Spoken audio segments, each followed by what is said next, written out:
Field marshal Syed Asim Munir से बरतानवी chief of general staff की मुलाकात, बाहमी दिलचस्पी की उमूर, दिफाई ताउन पर बातचीत। बरतानवी जनरल ने खित्ते में क़याम अमन के लिए पाकिस्तान की कोशिशों को सराहा। बाहमी ताउन जारी रखने का अज़्म का यादा। जनरल चार्ल्स रॉलन ने GHQ में यादगार शहदा पर हाजिरी दी। पाक फौज के चाकुल चौबंद दस्ते ने गार्ड ऑफ ऑनर पेश किया।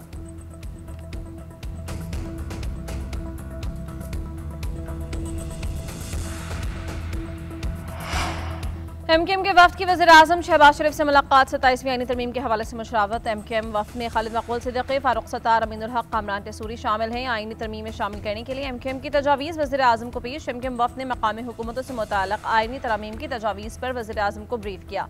पीपल्स पार्टी का वफ्द कुछ देर में वज़ीर-ए-आज़म शहबाज शरीफ से मुलाकात करेगा। मुलाकात में आईनी तरमीम से मुताल्लिक़ तजावीज़ पर बात की जाएगी। पीपल्स पार्टी अपनी तजावीज़ वज़ीर-ए-आज़म के सामने रखेगी।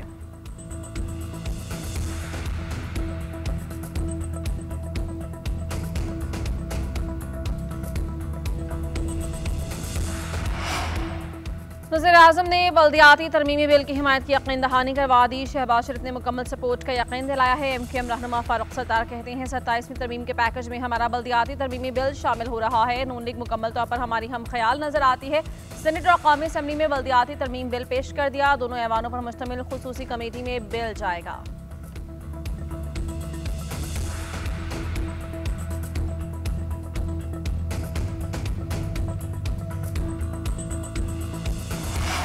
आईनी तरमीम पर इत्तिफाक़ राय के लिए वज़ीर-ए-आज़म के इत्तेहादी जमातों के कायदीन से मुलाकातें। पीपल्स पार्टी, MKM, IPP और काफिले के वफूद भी मिले। वज़ीर-ए-आज़म ने 27वीं आईनी तरमीम पर रहनुमाओं को एतमाद में लिया।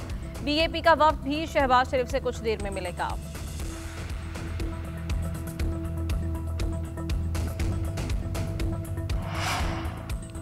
आईनी तरमीम पर मुशावरत के लिए पीपल्स पार्टी की सेंट्रल एग्जीक्यूटिव कमेटी का इजलास आज होगा। CEC को आईनी तरमीम पर हुकूमती ड्राफ्ट पर एतमाद में लिया जाएगा। ज़राए के मुताबिक पीपल्स पार्टी के 27वीं तरमीम के हवाले से 5 मरकजी तहफ़्फ़ुज़ात हैं। पीपल्स पार्टी का मौक़िफ़ है कि सूबों का हिस्सा 57% से कम न किया जाए। सूबाई खुद मुख्तारी को वापस नहीं किया जाना चाहिए।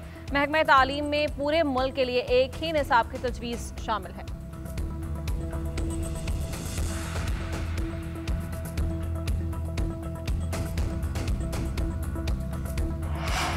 नायब वज़ीर-ए-आज़म इसहाक़ डार ने खुद 27वीं तरमीम की नफ़ी की थी। मौलाना फजल रहमान ने कहा कि जितनी जल्दी की जा रही है उससे कई सवालात और खदशात पैदा हो रहे हैं। 26वीं तरमीम का मामला ताहाल अदालत में ज़ेर-ए-गौर है और हमने एक और तरमीम ले आए हैं। एक तरफ नायब वज़ीर-ए-आज़म तरमीम से मुताल्लिक़ लाइलमी का इजहार करते हैं, दूसरी जानब एक मिनिस्टर कहते हैं कि मैं उस पर 3 महीनों से काम कर रहा हूँ। हुकूमत आइन के हवाले से गैर संजीदगी का मुज़ाहरा कर रही है।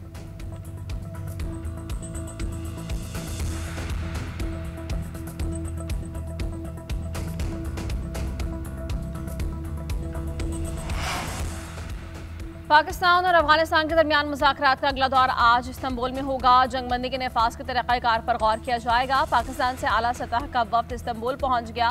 बातचीत सालिसों की मौजूदगी में होगी। मुतालबात में कोई नरमी नहीं होगी। पाकिस्तान का दो टुक पैगाम, दहशतगर्द गिरोहों के खिलाफ अमली इक़दामात पर जोर दिया जाएगा।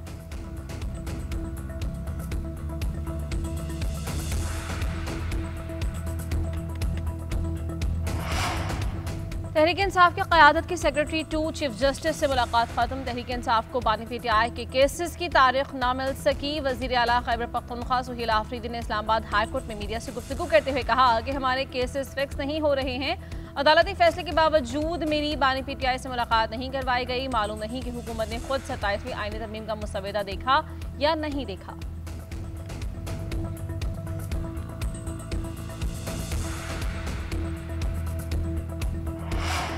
दुनिया भर में PIA का फ्लाइट ऑपरेशन ताअत्तुल का शिकार। एयरक्राफ्ट इंजीनियर्स और इंतजामिया के दरमियान डेडलॉक बरकरार। बेशतर परवाजें मनसूख। कराची में जिन्ना इंटरनेशनल एयरपोर्ट पर मुसाफिरों की हंगामा आराई। इंजीनियर्स का मौक़िफ़ है कि वो तैयारों की सिक्योरिटी पर समझौता नहीं करेंगे।